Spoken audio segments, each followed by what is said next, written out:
my heart more good than anything to retire someday, look back 5 or 10 years and say, this is awesome. These guys are continuing on with the legacy, the processes, the vision, and keeping our students in mind and their success. Hello, my name is Glenn with WyoTech.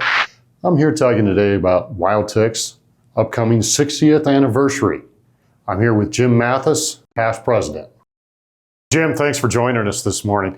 Hey, let's talk a little bit about your past, your vision of the future of WyoTech, and any stories and things you want to share with our greater audience.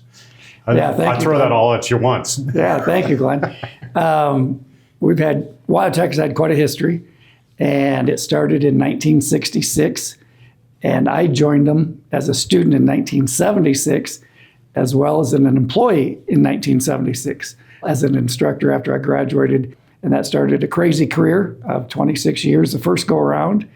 And then we were fortunate enough to buy WyoTech in June or July of 2018. And we've had it since then. Do you have any stories you want to share with our audience about what WyoTech means to you on a personal level? Ever since I came here, I loved WyoTech. And it's very different than typical schools. And I was not a typical school person. I hated high school and knew I'd never go to college because I like to be outside and working, ranching or driving heavy equipment or whatever. And so I knew if I went to school, it'd have to be a short-term, get in and get out school. And so WyoTech was that school. I had amazing teachers, something I didn't think I had in high school, but I got in my head that I wanted to teach. So I begged my way into teaching as a 19-year-old. And then my career started off as a teacher, and then assistant training director, and then training director for several years.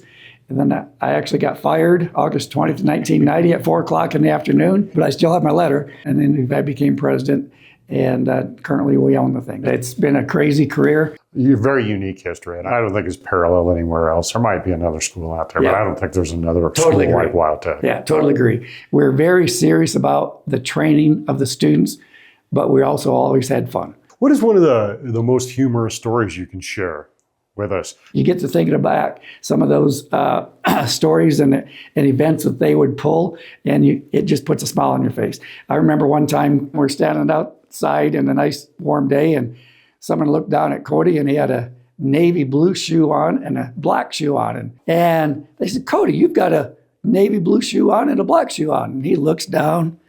He said, yep. And I got a pair at home just like them. A lot of great memories. So. Do you remember the Christmas parties out at the country club with the uncalled for +1 or something like that? I think those were the days that you kind of, as a new employee, open your eyes like, this is a different type of organization to work with. Yeah, so you had Mike Schutte and the Cody Quarterman singing, and Tim Schutte's playing piano or whatever.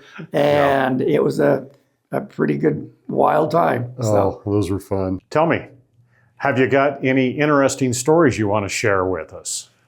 Back in the late 70s, Mike Schutte owned WyoTech, and so it was family owned. So we had that culture of family ownership.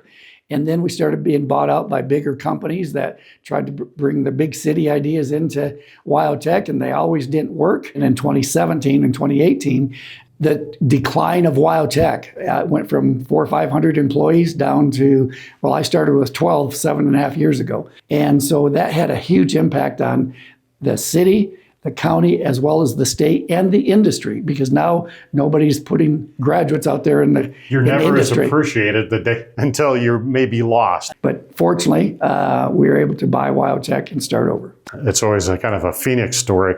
It is. Absolutely. A rise from the ashes. Yes. Starting over 7.5 years ago, we're up to 1,000+ students already in Laramie. We gave a big company a tour on Friday, and they have 22 or 23,000 employees, and they want 100 students a year out of WyoTech, because you do not see this at other schools. The head HR person, again, that's over 22 or 23,000 employees, she said, this does my heart more good than anything to see students on task, enjoying their training. You know, they have a purpose in life. They're engaged.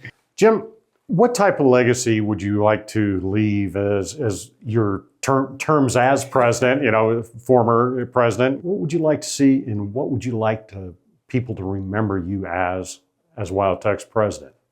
Yeah, Glenn, I'm only 35, so I know I look a lot older. We've had a rough life. Yeah, we've had, the school business is a little telling, I'm actually going to be 69 next month, and it's not about my legacy. I don't care if I'm remembered at all, to be honest with you, but I want the students and their successes, our employees and their successes remembered, and to have this organization continue on way past me. It's truly about the success of WyoTech and our students and our employees. With us celebrating 60 years of WyoTech now, look ahead maybe another 60 years. What would you like to say to that future president? If they don't keep the student and employees, number one, you'll become just another school. And we don't want WyoTech just to become another school. We want it to be the number one school out there because of the employees, how we train students, and the vision and our high standards. So all three of us win. So that would be my wish. And it takes all of us to do that. It's not just the president or the top executive team. It takes from the janitors all the way up to have that vision and purpose in life to train students to the best of their ability. Where do you see a WyoTech going in the future? We want to get up to that 2,000 plus students in Laramie. So we have a growth mind, but we want to do it right. Not too fast, but fast enough to make everything work. The other thing that we have in the works is we're expanding our diesel program. We're tying in CTE programs, robotic programs, and ag programs to get the students interested. Yes, as well as the industrial side. And, the autonomous tractors and equipment, it's here. And so as we expand our diesel program, we're going to be more into that and teaching that type of stuff. So our future looks very bright. Thank you for spending time and sharing, your vision of the future, reflecting back on the past, and just sharing it with our listeners. It's been a great journey, and I thank you and all the great employees that we've had to do this. So it's been awesome.